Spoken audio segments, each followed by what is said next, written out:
I'm sure you've probably experienced this problem where you make a sketch and then once you clean up the line work, the finished piece looks a lot worse than what it looked like in the sketch. There is a logical reason for why that happens, and that's what I'm going to explain in this video. There are two things I need to cover. We have line control, which is really important for actually giving you the ability and the skills to draw the line that your brain wants to draw. And the second thing is we need to understand how trajectories work and how they apply to different forms. So first, we have line control. This is a topic that I've covered a bunch before, but basically this pertains to how good you are at actually controlling your arm. This is a skill that you have to train. You're not just automatically going to be good at drawing circles or straight lines. What you see a lot of beginner artists do is they have this really scratchy way of drawing lines. This happens because of your inability to control your arm to make it draw the lines that your brain wants it to draw. And this way of drawing lines starts to become a problem once we get into the topic of line trajectories. What I sometimes see people say is that they like drawing with these scratchy lines, or that they see professional artists draw with these scratchy lines. But basically the issue with beginners doing this is that they use multiple of these scratchy lines as a substitute for a single line. So let's say we have to draw a line from this point to this point to this point. This has to be a single line. A professional artist can do the scratchy line thing, but every single one of their lines goes the full distance from one point to the other. And maybe the reason why they're drawing so many lines is because their line just missed the mark, so they draw another line to redo it. The way a beginner does it is instead of drawing multiple lines to correct the line that they drew, they're trying to draw one line from the start to the end. So you can do the scratchy line thing if you want, but every single one of these lines has to be its own line. You should not use them as substitutes for one line. Now, of course, the way you fix this is by training your line control, and line control is a skill that requires hours and hours of practice. You're not just going to get better at this overnight, so I highly recommend that you practice this every single day. On top of that, a lot of people also think that you're going to naturally get better at it through just normal drawing. And that is true, you do improve at it over time, but there's a limit to how much improvement you can get naturally. So, if you want to be able to control your lines, you're going to have to dedicate some time specifically to practicing line work. Now, in terms of practice, usually what I recommend doing is filling up a page with straight lines, which could be vertical lines, you can do horizontal lines, or diagonal lines. You can also fill up a page with curved lines like these wavy lines, for example. Or you can fill up a page with circles, or you can do ellipses. And what I like to do is draw boxes, and then I draw cylinders inside of those boxes. So basically, you can draw whatever lines you want, or whatever lines you want to get better at. But what I also need to mention is that for a lot of people, we have preferred directions of drawing lines in. Like for example, I'm really good at drawing lines in this direction, but I'm really bad at drawing them in this direction. Now ideally, you would get good at drawing lines in every single direction, but it takes so much time to even get good at drawing lines in one direction that I think it's more optimal to just practice drawing lines in a couple specific directions, and then when you're actually making a drawing, just rotate your page or canvas so that you can draw lines in the direction that you're comfortable with. Now, the thing that's most important for the topic of the video and the reason why your sketches look better is line trajectory. Every single line goes from one point through another point all the way to the last point. This would be the trajectory. It's the path that the line has to follow. Every form requires lines that follow a very specific trajectory if you want to accurately illustrate that form. If we want to draw this, for example, we have to draw a line that goes from here to here to here, and it follows this very specific path. If we draw our line going from here to here and then to here, this will result in a completely different form. And if we keep that up the whole time, we end up with something that looks completely different from the thing that we were originally trying to draw. So every form consists of multiple different lines that all follow different paths.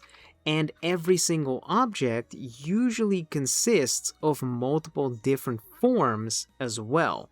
The body is a good example of this. The arm consists of the deltoid, the biceps, the triceps, and the brachioradialis. Each of these forms has its own line trajectories, and together they make up the overall form of the arm. When we're drawing the arm, we need to consider all of these forms separately, and we need to think about every single form having its own set of lines.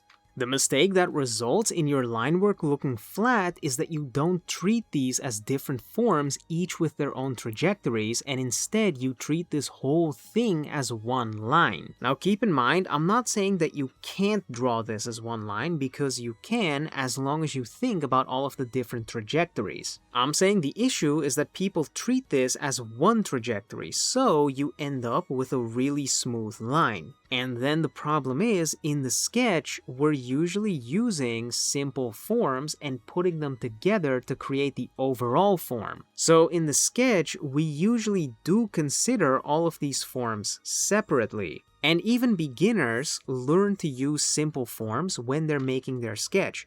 So we always think about what the trajectories are of all of these different forms in the sketch. But when doing the line work, people usually want to make things as smooth as possible, and that's when you end up with all of your trajectories blending together. So if you want your cleaned up drawing to look just as good as the sketch, you can't just trace the outlines of the sketch. We really need to think about when a form ends, when it transitions into a different form, and these are all separate forms, so we need to treat them all like separate lines. Okay, let's practice this now by cleaning up a sketch a little bit.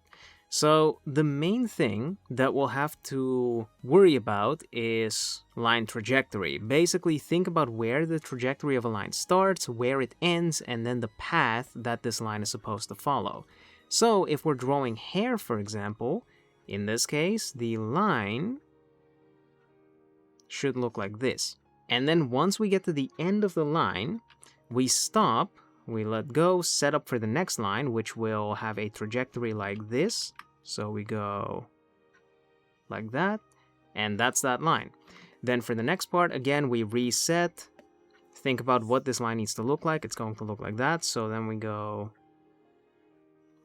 like that, again, reset, draw the next line. Then if we go down to this part, I know this partially consists of the jaw, and then we go down to the chin. So this is technically two different forms, meaning we can't make it one smooth line.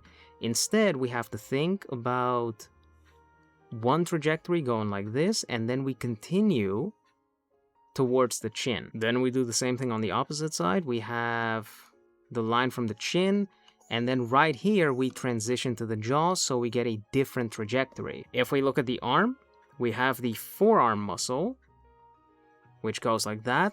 Right here we transition to the upper arm, so there's going to be an overlap, meaning I don't continue the line just straight this way. I stop, reset, and then we draw this line. And then again, there's going to be an overlap here where the shoulder muscle overlaps the upper arm, so again, we go like that. Stop right here because there's a change in the form. We go from the shoulder to the clothing. Then for the clothing, the way I drew this part is with 4 lines. So we have one line going this way, one line going this way, one going this way, and then obviously there's one behind this, but we can't really see that. So for the first line, we draw it right here. Then the trajectory changes. So we reset, draw the next line.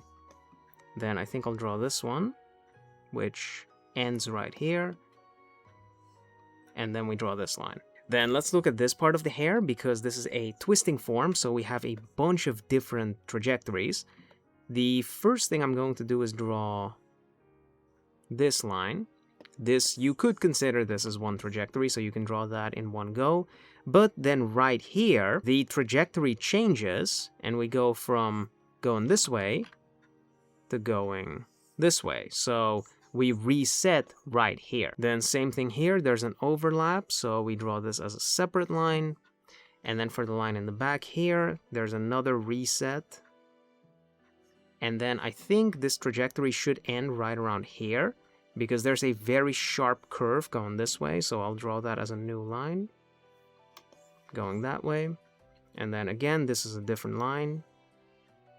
So when it comes to using these trajectories, I think you kind of just have to get a feel for when you need to reset and draw a new line instead of continuing the line.